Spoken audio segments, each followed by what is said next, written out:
The Common Fan, your go-to podcast for SEC smack talk, top 25 game day predictions, and fan-first football takes in college or the NFL. Here is your host, Bryce Tillman. So grab a drink, pull up a chair, and let's talk ball. What's up, everybody? It's another episode of The Common Fan. I'm your host, Bryce Tillman. Joining me, as always, Cameron Williams, and we are doing the Auburn versus Oklahoma preview for the Week 4 matchup, Auburn and Oklahoma's first SEC test. And Cameron, to me, this is the game of the weekend.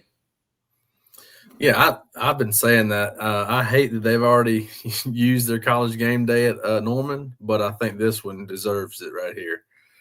Yeah, I agree with you. And, you know, talking about Oklahoma ranked at number 11 right now, Auburn being ranked at number 22, a top 25 matchup in the SEC for the first conference game. Auburn traveling to Norman to take on John Mateer in a much-improved Oklahoma team, with Auburn having Oklahoma's ex-quarterback Jackson Arnold, who is also a much-improved team at Auburn.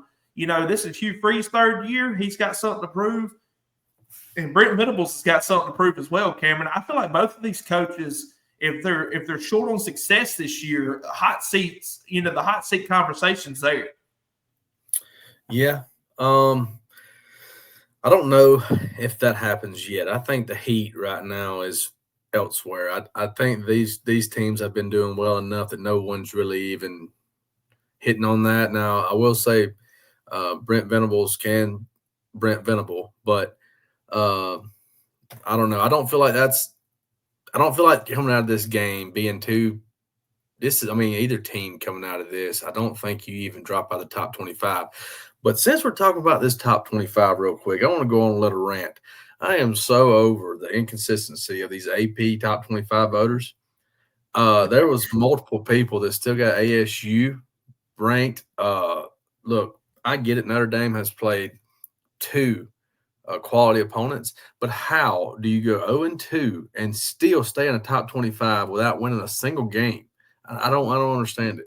You didn't know that quality losses count for the top 25 now? So I thought you had to win to be in the top 25. Yeah, no, it doesn't matter, man. And we'll dive into it in the show, guys. Before we get started, we got to do a quick ad read, and we're going to be doing the preview to the Auburn-Oklahoma game. We're going to be giving our predictions, and then we're going to go into talking about some of this top 25 and how the conception of it and the way that they judge this is all messed up. But before we get into the ad reading, guys, please like the video. Please subscribe. Share it to all your buddies.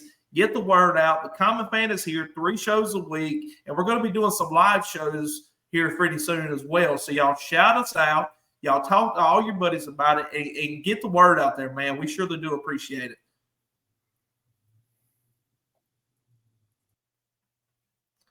All right, guys, so this episode of The Common Fan is brought to you by Sharp42.ag, proudly sponsored by Joe Allen. If you're ready to take your college football Saturdays and NFL Sundays to the next level, Sharp42.ag has you covered. With sharp betting lines, expert analysis, and the fastest payouts in the game, Sharp42.ag makes sure you never miss your chance to win big. Thanks to Joe Allen for making this possible and supporting fans like us who live and breathe football. So don't just watch the games. Get in on the action. Visit sharp42.ag today and bet smarter with the best. If you're interested in joining sharp42.ag, comment below or send one of us a message and we'll get you started today.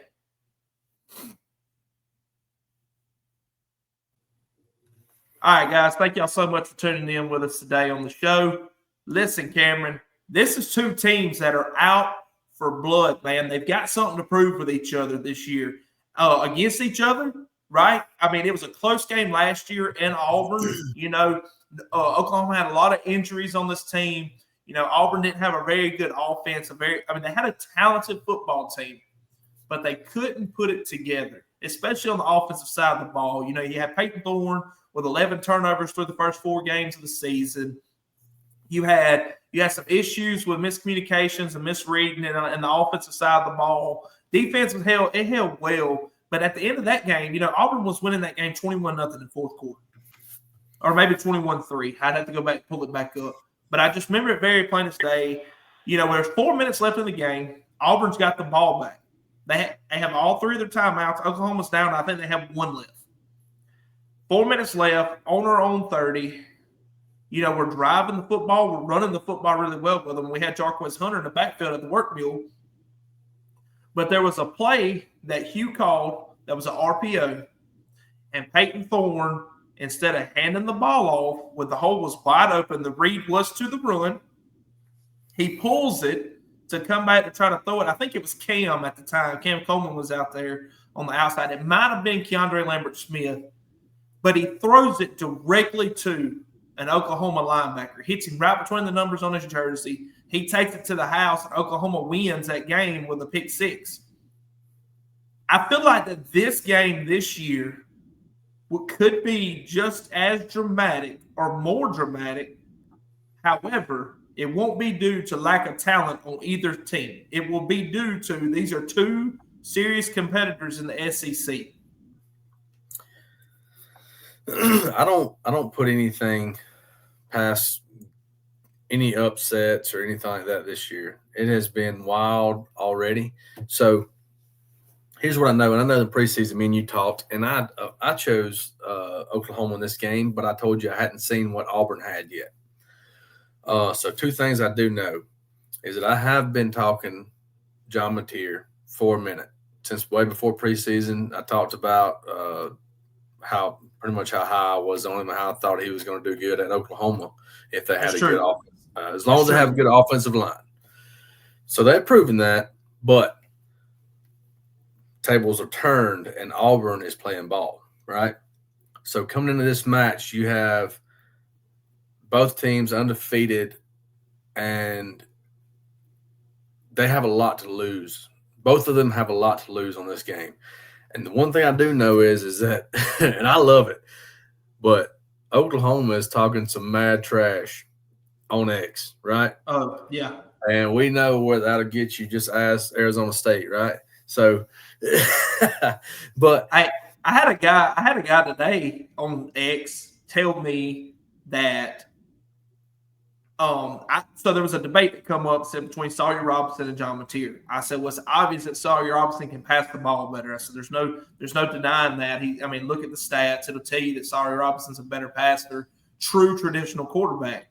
The guy told me, he said, this is why you're just a common fan in quotation marks, probably why nobody listens to your show. He had a whole 48 followers when he said this. I said, tweeting this out with 48 followers is crazy.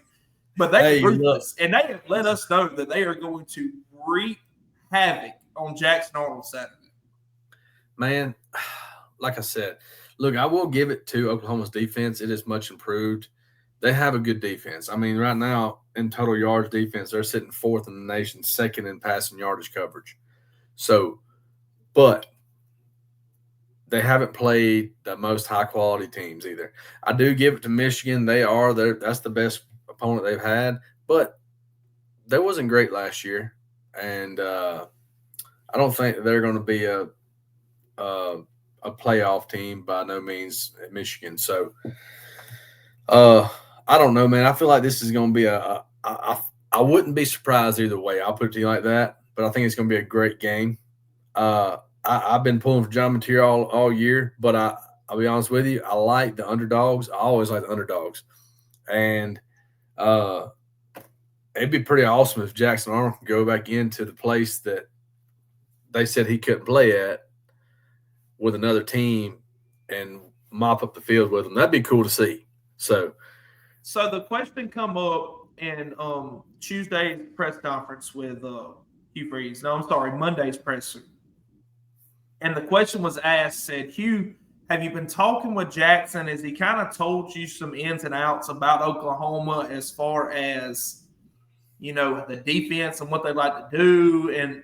And Hugh straight up told him, said, we haven't really talked about anything like that.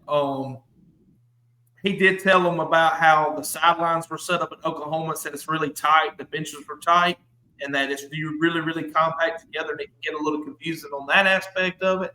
And he told him about the crowd noise. He did mention that, Oklahoma's not this didn't come from Hugh in the presser, but another quote that I seen said that Jackson did note that Oklahoma was no louder than Jordan Hare, which I believe that, by the way. Auburn's a very, very loud atmosphere. That doesn't mean that Oklahoma's not loud, talking with some guys, and this makes sense, right? People have this conception that if you have a quarterback or a player comes from a certain team to your team and you have to play that team that they were on previously, they're just going to be able to tell you all their secrets about them, right? They're going to be able to tell you this and that, who does this, who does that. And that's not true, especially for the quarterback, because if you're talking about evaluating the defense, there's a whole season last year and there's 3 games this year that film experts and analytic personnel, defensive coaches, like everybody's watching this and breaking it down. There's nothing about that Jackson can tell them about that defense that they really haven't seen already on film. Now, what probably would be the more advantage would be that team knowing how Arnold performs, knowing what Arnold's tendencies are, because some of these tendencies, especially at quarterback, it's not really taught tendencies, right? It's natural instincts. And if he's not corrected that, which I think he has in the first 3 games, I mean, Jackson Arnold has 0 turnovers. 0. I think that would benefit more than actually Jackson Arnold benefiting Hugh by telling him about Oklahoma's defense. I'm not downing Jackson at all, but I will say that he did not have a spectacular year last year at Oklahoma. So there probably isn't much quality film that you can take from that. Yeah, but they can find his weaknesses is what I was getting at. Yeah, you can. But if a guy's running for his life every single play, True. What are you really gaining? Which is what I was trying to get at with it, is that you're not really going to benefit from either way of this. And I've seen that a lot on social media. It was like, oh, Jackson Arnold can tell Hugh about the whole defense of Oklahoma. And I've seen Oklahoma fans saying, well, Brent Venables and that whole staff knows how Jackson Arnold is. They know every one of his weeks. And, like, neither one of them can be true. Both of them can be true, or neither one of them can be true, right? I mean, you'll get something out of him, like this is what he likes to do, or he's got a tendency to do this. I get that. But I feel like 2 different programs, you adapt to the program you're in. And people are different. You go hit the portal and you get 3 different people come in, just 3, and they're playing different roles. Your whole defensive scheme could change off of those people. So I think I don't really get into that. I don't think that's going to be much of a factor. I think it's just going to be nose to the grindstone. Who wants it more? It's going to be there better be some hitting, some physical altercations somewhere out there. I want to see some who wants it. I want to see some emotion on the field. Yeah, there will be. There's no doubt in my mind that on the Auburn side of it and the Oklahoma side of it, I think at this point in the season we can say Auburn. I feel comfortable saying Auburn's probably a better football team than Michigan right now. Is that a fair assessment as of right now to you? Yeah, I mean, Michigan hadn't showed me anything really. All that they did was put up 60 points on Michigan State or Central Michigan. So, saying that, this is going to be Auburn's biggest test of the year, obviously, and this is going to be Oklahoma's biggest test of the year. Cameron, right now, what I want to do before we start breaking into some stats and giving our predictions is I want you to tell the listeners either something about Auburn or Oklahoma that you just think is going to be the difference in the game Saturday. And I can start with it if you want to think on that for a second. I can tell you what I think. Go ahead. I think it's going to be a defensive game. Auburn did not have – I don't feel like they had the defense they had last year. I feel like they're much improved. But I can say the exact same for Oklahoma. See, I thought Oklahoma's defense was very good last year. They had a very, very, very good defense last year. Yeah, but their problem was that they stayed on the field, and you can tell after the end of the games they were wore out. Defense you can make that about both of these teams. That was the same way with Auburn as well. Right. I think last year Oklahoma's defense was better than Auburn's last year. But go ahead. Yeah, that's. I think that's going to be the key factor. I feel like because the portal is such a big thing nowadays, I feel like these teams have hit it hard. I feel like they have some stamina behind them now. I feel like they can go more distance with more key players. I feel like they're going to rotate. I think it's going to be a low-scoring game. I don't feel like it's going to be high-numbered. I feel like it's going to be a battle. It's going to be a defensive game. Yeah. I'll say this about what I like in this game is going to be Auburn's front seven. Okay, and this is why I say just the front seven, because our secondary has been approaching a game in a bend don't break. They're not letting you get over the top of them, but they have been giving us some chunk plays in front of them. Like they'll let you take them all the way down the field, and then once it gets into the inside the 30, 35, you get a field goal out of it. They're pushing for a field goal. And I think that's kind of how Auburn's defense is set up this year. And I think that's kind of how DJ Durkin has done that. And I don't hate it, right? You keep John Mateer out in front of you and don't let him get over the top. You can hold him to a field goal. Now the problem with that is it's inevitable for a couple of them plays to break out, and there's no way to control it, right? It's like trying to contain a fire with a bunch of dead grass around you. If you can keep it in front of you, but any second it's just to pick up. But when it comes to the front seven, they're ranked 10th in the nation while only allowing 67 yards a game rushing. And that boosted up a lot from last week because South Alabama had some big-time runs in the third and fourth quarter. Special teams defense is ranked number 15th in the nation. But scoring defense is ranked 15th in the nation as well, only allowing just 14 points per game. Now, I get it. You've only played Baylor, Ball State, South Alabama. Baylor has a very, very dynamic offense, guys. If you've not watched Baylor, go back and watch all of their games. They don't have very much of a defense, but they've got a very, very dynamic offense, and they will score points on anybody in this country. I mean, that's facts. I will say I did see Auburn's secondary flying around at South Alabama. Yeah. Because I watched that game back, and I was impressed at how quick they were getting to the ball. Yeah. And I feel like, and Hugh made this in his presser as well, and some comments from Durkin was that the defense and offense second half against Alabama South Alabama got a little too conservative. Went real vanilla, real basic formations, not trying to do anything extravagant, was just trying to I hate to say it, send them on down the road, let's get ready for Oklahoma, because that's exactly what it was. There's a stat from Saturday that you'll like this stat. Auburn had 8 offensive possessions Saturday. 5 they scored on 5. One of the possessions was the kneeling out at the end. So they scored 5 out of 7 true possessions on Saturday's game. That's pretty good. Yeah, that's pretty good. And South Alabama is a lot better than what a lot of people think too. So that's solid. And ball keeping, like you said, no turnovers. Taking care of that football, man, that's going to be huge in this game. You don't want to give up a defensive score in this game.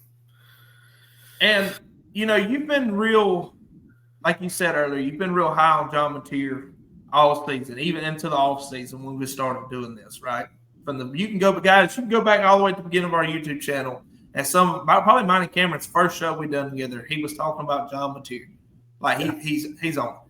And you can make the argument that Jackson Arnold and John Mateer kind of have similar game. They kind of play similar. Yeah.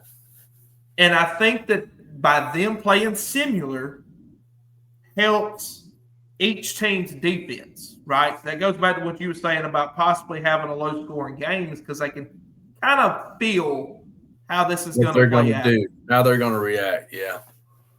So quarterback containment. And that was a good point, because last year they moved DeMarcus Riddick into the QB spy position, and that's when he played his best ball games for Auburn last year. His best ball games come off of him just playing that kind of sneaker, this QB spy guy, and kind of containing I would expect that to happen Saturday, Cameron, but I can't make the defensive game plan for him. If I were the coach there, that's what I would be doing. I would be spying Mateer every single play. Hey, I'll give up a little bit over the middle as long as I don't have you breaking out on 35, 40-yard runs. I mean, that's a fair trade in my opinion.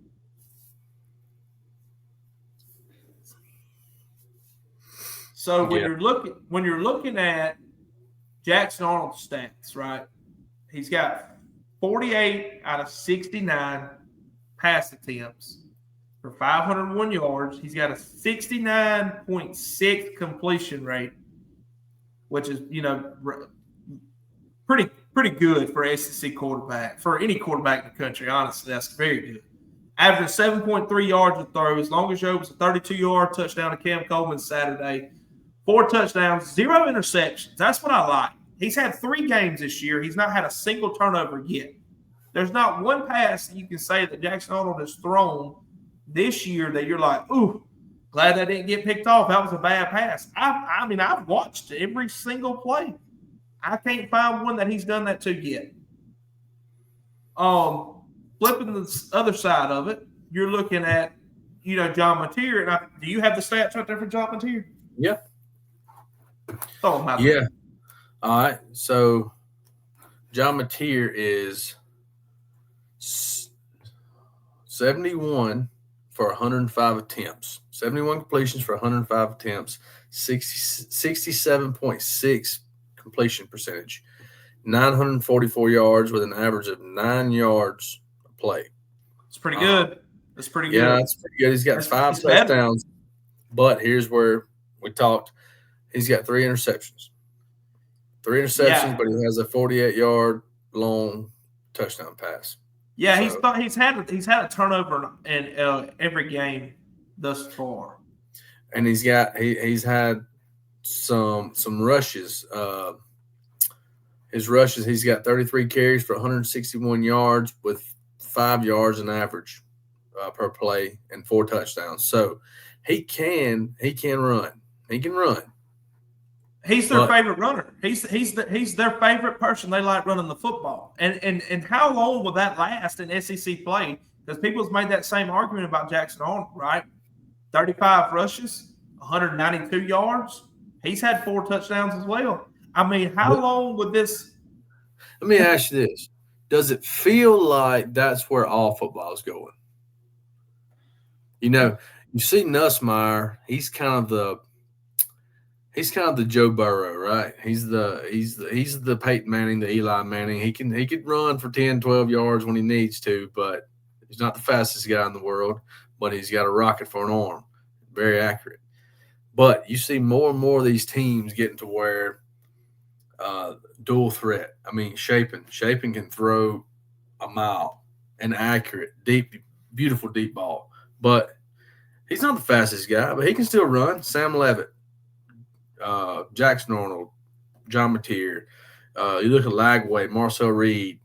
Look at Aguilar. I mean, look at all these guys. I mean, that's kind of – look at the NFL, man. All them guys are running. Baker Mayfield was shaking up people last night. So I think that you have to, in order to be a successful quarterback in college football or the NFL, you have to be semi-dual threat, but you need to be excellent at ball control and ball, like throwing abilities, right? Being able to read the field, because we see freaking nature athletes that can run and throw that do well in college, but it doesn't bode well whenever you get to the NFL. So I think you have to have – look, man, Johnny Manziel would have made it at a different franchise. Yeah, he would have. But he would have made it, but he didn't. So this is another interesting stat, Cameron.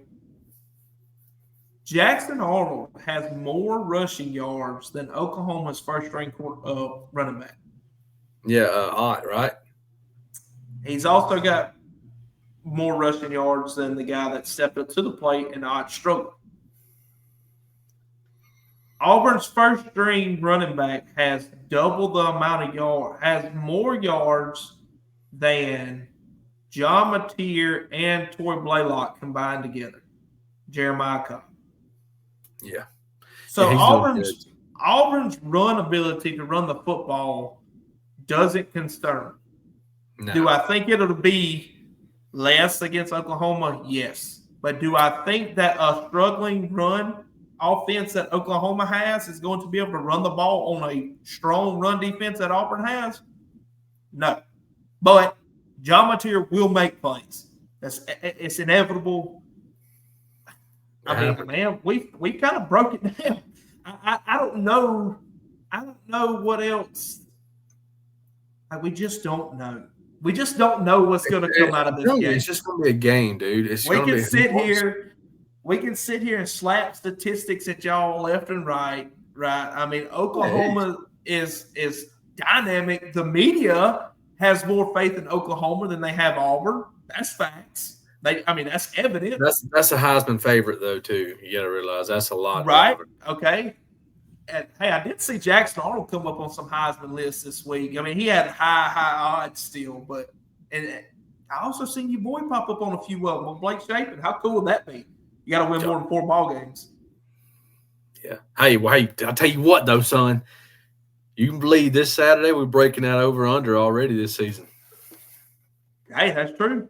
That's true. 3.5. 4. Dude, I swear to the good Lord above, if y'all lose that game.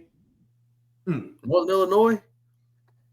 The same team that beat a national championship contender last year. Yeah, but they've only got 2 returning starters from last year. Really? Yes. Whole new team, yeah. Wow. All right. 2 returning starters. All right, dude. Let's do it, man. Let's give a prediction on this daggone football game that I probably will be getting really, really sick around 2:15 Saturday before this kicks off. We'll be nervous. I'll start first since you're the Auburn homer, and I'm a homer, so do it. Look, I'm not going to be shocked. I'm looking forward to this game. I'm not a diehard Auburn fan. I'm not a diehard Oklahoma fan. It doesn't really matter to me who wins, but I will say I like the underdogs. Come on. Man. Come on. Look, I don't like trash talk. Like I like humble pies. I like when they trash talk and get humble. That's what I like. And as bad as I want them to win, I just don't. Man, I'm telling you. Look, give it to me. I told you from the get-go. I tell you straight. Because it's in Norman, I told you that was the reason why I would pick them. And that is the only reason why I'm picking them. If this game was in Jordan-Hare this weekend, I promise you, I'll be all over Auburn on this. And like I said, I'm kind of low-key pulling for Auburn because I want to see some humble pie. But I think it's going to be a low-scoring game, and I think it's going to be one of them crazy missed field goal, possibly 1 point, 2 point games, like a 21-20, something crazy like that. It's going to be low. It might be 21-24.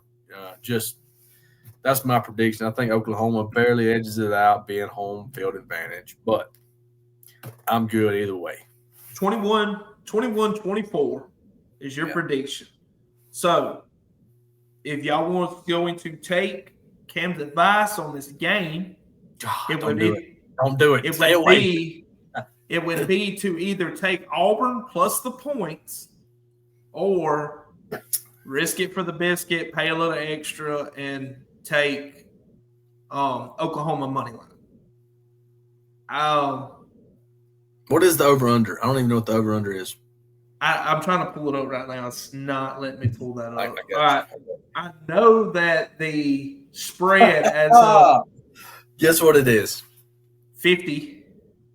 I was closer. What is it? 47.5. Oh, it's shifted. I do know. That's what I was supposed to say. At time of recording, which I would have been wrong, it was 49.5, what I seen earlier. What's the line at now? I know it was at Oklahoma minus 6.5 last I checked. It's still there. 47.5. Money lines on Oklahoma right now at 230. But 47.5. Hey, I told you. I guessed that, dude. I didn't know what that money line was. I mean, I didn't know what the over-under was, but 24-21, what does that give you? 45? 45. Yeah. Man, I was close. Take the under. Take the under. No, I don't take the under. All right, you ready? You ready? I'm ready. Let me hear All it. right, this is my take. This is Bryce Tillman's take, son, and listen in. All right, you Auburn Tigers, you go into daggum Norman. You let this team come into your house last year, embarrass you, walked away with a dub, and said, what are you going to do about it? Well, this is exactly what you're going to do about it. You're going to go back up there to Norman, and you're going to play them this year. All right? During the preseason, I had Auburn going 9-3, Cameron, and I had them losing to Oklahoma, Texas A&M, and Georgia. 3 consecutive losses back to back to back. And I still, at the beginning of the week, I said, man, I really, really think that Oklahoma is going to win this game. I really think I need to pick Oklahoma to beat Auburn, despite the homer in me, despite the orange and blue goggles. I got to put it aside and just talk ball. And this is when it dawned on me. Son, you want to talk about ball? Let's talk about ball. This is a team that went to Waco, beat a Baylor team, that turned around and beat an SMU team. This is also a team that dismantled Ball State, only gave up 64 yards in 4 whole quarters. -3 rushing yards that game. They handled South Alabama, who almost upset Tulane last week. Beat them, scored 5 out of 7 possessions. So if you want to talk about ball, Auburn has gave you no reason, this me, self-evaluation of myself, to not pick them to win this game.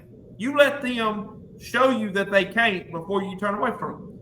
So you know what? That's what I did. Give me Jackson Arnold going back into Norman, showing all the naysayers, showing all the haters that he is that dude, and they can take this dub, man. Give me Auburn beating Oklahoma 28-24. Hey, I like it. I like it. And the over. And the over. That's what I'm talking about. Give it to me, son. Get fired up. Hey, show me that y'all can do it. And if you show me you can't, I don't think that the season's over for either one of these teams if they lose this game. No, not at all. And I think that both of these teams are major competitors in the SEC. Let me just tell you like this. They had an ASU to 12-point favorite at one point. Just saying. Just saying. It can be done, baby. It can be done. I think that this is going to be the tale of tales between the debates on is Jackson Arnold for real that dude or not, right? There's still a lot of people out there are really skeptical of it. I think if Auburn can pull this out, I went 7-5 because of Baylor, because I told you I didn't know what they could do. Then I changed it to 8-4. All right. If they beat this one, I will be on that 9-3, maybe better. Maybe better. Yeah, because I see a playoff run if that's the case. If you beat Oklahoma Saturday, Cameron, that game against Texas A&M looks a lot easier to me. I'm gonna tell you, there's 3 teams. Yeah, 3 teams I see in the playoffs right now for sure. I see LSU. I see Tennessee still, like for sure, and I see Oklahoma. But if Jackson Arnold can go in there and show me that, I'd say Auburn's got a run at it too. They could fight. They could be fighting for that 9-3, 12th man in, or if they go 10-2, I think they'll definitely be in. So, if 10-2 is probably going to put you in the SEC championship, probably, depending on how the rest of the conference. There's a lot on the line on this game, and I think everybody knows it. Yeah, I agree. And Auburn making a playoff run in 2025 would be spectacular. It's something they've not been able to do since the playoffs, started. It's been a rough stretch for Auburn fans the past 5 years, man. And for them to come out and respond like that, this fan base, they deserve it. I was at that Ball State game, man. It was packed out, almost 88,000 people there. And that fan base is second to none, man. It's an awesome thing. So Cameron has Oklahoma going 24-21. I got Auburn covering 28-24. All right, let's just talk about this horrible top 25 rankings they got right now, Cameron. Dude, look. I mean, let's just start out by saying USF beat 2 top 25 teams back to back. They beat Boise State. They turned around and beat Florida. And they got beat by arguably, some would say that Miami's probably the best team in this country right now. And you dropped them all the way out with one loss. But you've got a Notre Dame team that's lost twice. They're 0-2. They haven't even played 3 games yet. Nope. And they're 0-2. They don't have a win. They're 0-2, and you dropped them down just to, hey, we can't drop them all the way out of the top 25. Let's just sneak them in there at 24. But let's leave USC in there at 20. Let's pull USC in there at 25 because Notre Dame and USC's playing each other in a couple of weeks. And if Notre Dame can figure out a way to make it happen, that'll be another top 25 matchup. That'll be really cool. It's bullcrap, man. This is ridiculous. It's so inconsistent, and I love the fact that they call these people out. They've been calling these people out left and right, and they deserve it. Like, I want to know what your thought. I want to know your process of ranking a top 25 team. I want to know the process. This is my thing. And this is what it needs to go to, Cameron. You can't evaluate a team's success from year to year. You cannot start a ranking. If you want to start your week 1 ranking from the previous year and what they did on success and not factor in transfer portal additions, not factor in strength of schedule, not factor in who they lost, not factor in their recruiting class, and you want to do that, if you just do it for week 1, that's fine. But week 2 needs to look completely different. All right? The only thing is that week 1 holds weight, right? So at the end of the day, the AP really doesn't – it shouldn't mean anything because you have the college football playoffs, right? They have their own ranking. But the problem is that AP top 25 does hold weight because people are like, hey, this is a top 25 team playing a top 25 team. This is going to be a good game when it might suck, you know. Let's start out in mystery. Let's do that. That's what I want to do. Me and you, let's try to be college football commissioners like Josh Pate says for a second. All right. Let's start out in mystery. Week 1, when you turn that TV on, if you're an Ohio State fan, you don't see a number 1 by your name. You know why? Because nobody's ranked yet. That's what I like. Nobody in this country's ranked yet. Vanderbilt, not ranked. Michigan, not ranked. Tennessee, not ranked. You play that week 1 slate, and then that following Tuesday, you've got your first ranking of how you did week 1. Some people say, well, you can't really go off that because of who people saw. A lot of people play cupcakes week 1. That's true. But they make a ranking when you ain't played nobody. So I like that idea. I think we need a week 1 for miracles, like you know, somebody who shouldn't beat somebody. Okay, that holds a little weight, but don't rank them. Like you keep that in your back pocket. I know that they've done that, but it could be a fluke the next week, and they might not do anything against somebody who doesn't look very good. So I think after week 3, you should have a very good idea of what that team is after week 3. Let me ask you this real quick. Georgia Tech 3-0. They went on the road to Colorado, beat Colorado. Yep. They beat Clemson. Yep. They're ranked at 18 at 3-0. Ole Miss is ranked number 13 at 3-0. Has Ole Miss played an opponent as good as Clemson yet? They have played the worst 2 teams in the SEC. Okay, that's what I thought. I was just checking. So why is Ole Miss ranked 13 and Georgia Tech's ranked 18 when they've got the same record? But you got a Vanderbilt at number 20. That's 3-0, and they beat a Virginia Tech, dismantled, and absolutely absolutely obliterated South Carolina. Yep. All right. But you've got an Iowa State that's 4-0 at this point. That they beat Kansas State, but what does that matter? They beat Iowa. What does that matter? But they're ranked number 12 right now. Explain. I don't get it. Does strength of schedule not matter? Does it not matter? Notre Dame. That's my biggest one. Notre Dame 0-2. Perfect. Hasn't won a game, and I get why in the hell is Mississippi State not ranked when they've not lost a game, but Notre Dame's 0-2? Because of the name, but they can't say it's the quality opponent because we beat number 12 ASU. I don't want to hear that. Why did South Florida drop out for losing to Miami? One game, but Notre Dame lost 2 games and they're still in. It's the brand, bro. They'll never beat the allegations. You'll never convince me different. And they want Notre Dame to be there so bad.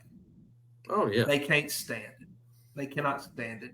Oh, congratulations to Indiana, too, by the way, by beating Indiana State 73-0. Indiana has played nobody. Indiana has played nobody. You moved up 3 spots to number 19. You managed to jump ahead of Auburn, who just, beat a South Alabama team that probably would beat Indiana if they lined up and played each other. Clemson is 1-2. And do you think they deserve to be ranked? I know they're not ranked anymore, but do they deserve to be ranked? No. Do they ever deserve to be ranked? Okay, so with saying that, I think LSU is decent. But is LSU as decent as you think they are? Or do they deserve to be number 3? Because Lagway threw 5 interceptions, and they still only won by 10 points. You know what I mean? This is my take on that. With them, I think I'm fine with the top 5 the way it is right now. I don't have an issue with the top 5. Dropping Oregon 2 spots after what they did to Northwestern might have been a little dramatic. I like Florida State, but Florida State's a real deal, dog. They're the real deal. Yeah. Which they're doing nothing but proving their point that the Alabama loss at the beginning of the season it's starting to not look as bad. Okay? Yeah. Alabama, right? I agreed with Tennessee staying at number 15. I think that's fair. They stayed right there. They didn't move. And as they shouldn't, I don't think. You can't tell me that Mississippi State should not be in there, though. No, they should be. They should be. Well, hey, let me ask you this, and it won't happen, but I want to ask you. If Auburn does upset, because it's upset, right? They're not favored to win that game.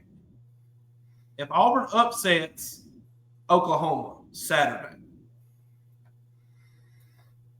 and then Auburn's ranked 22 right now, do you think that they should swap spots at Auburn moving all the way to 11 and Oklahoma dropping to 22? That would be reasonable. But I had some people tell me today that even if Auburn beats Oklahoma, they shouldn't be ranked above Ole Miss. And I just can't. I don't why. The only thing I can say about Ole Miss, though, is that they've already played 2 conference games. Now, of course, congratulations. Sankey is going to give them the cupcakes every year because it's Kiffin. Every year, Lane plays nobody. So, he played the 2 worst teams in the SEC, Kentucky and Arkansas. No defense. And, he barely won both of them. So, I get it. He won 2 division games. But I do think that if either way it goes, it'll shake out. I feel like it'll play itself out because I don't see Ole Miss surviving, not playing like they are. They're not. Ole Miss barely beat Arkansas and they moved up 4. No, and I heard Kiffin say they was expecting Austin Simmons to start again this week. So yeah, I heard that too. So that's great. Hey, that's wonderful, buddy. But like I said, these AP voters, I don't have no faith in them because I can guarantee you Mississippi State will win this weekend and be 4-0, and I would not be shocked if they still won't crack the top 25. Look, Auburn, Missouri, and Vanderbilt should all be ranked above Ole Miss right now. Yep. Maybe not Auburn. Maybe not Auburn yet. Missouri beat Kansas. Pretty good. You know, I like the Bo Pribula kid, dude. I'll be honest with you. Very good. I do like that quarterback, but I don't think that team is quite as good as when we first saw them beginning of the season. I really think that I thought they might have been a favorite to win their division, the Big 12, but I don't think that's the case anymore. Who? I think you got Baylor coming up now. Who was you? You talking about Kansas? You talking about Kansas? Yeah. Yeah. I think ASU is playing good right now. We'll see. I like Baylor to win the Big 12. I think that they're poised to they are. Missouri plays South Carolina this Saturday. Who you got in that one? Real quick. We'll do a dive in on it Saturday, but just who you got? Oh, I'm Missouri. I am hard down on the South Carolina. I misread that completely. I bought in too hard on Shane Beamer, and they are crashing and burning like I said Billy was going to do. Yeah, he seems to be doing that too. They're going to get absolutely clobbered by Miami, buddy. So was I wrong or am I right from the preseason? I told you he's going to do Billy things. You're seeming to be right on that right now. I'll give you that. But he'll turn around and win 4 in a row, and you'll be like, "What happened?" Yeah. What happened? All right, guys. Well, that's all we got today. I thank y'all so much for tuning in and giving us some love, man. It really does mean the world to us. So please like the video. Please subscribe. This has been another episode. I want to go live. I want people to go live with us one night. Y'all comment below. Comment below if you want us to go dadgum live. Now, we're tired of asking y'all to comment on our videos. Do it. We want y'all to ask us some questions that we don't know nothing about. Ask us what color panties Cameron's got on. He'll tell you. Blue.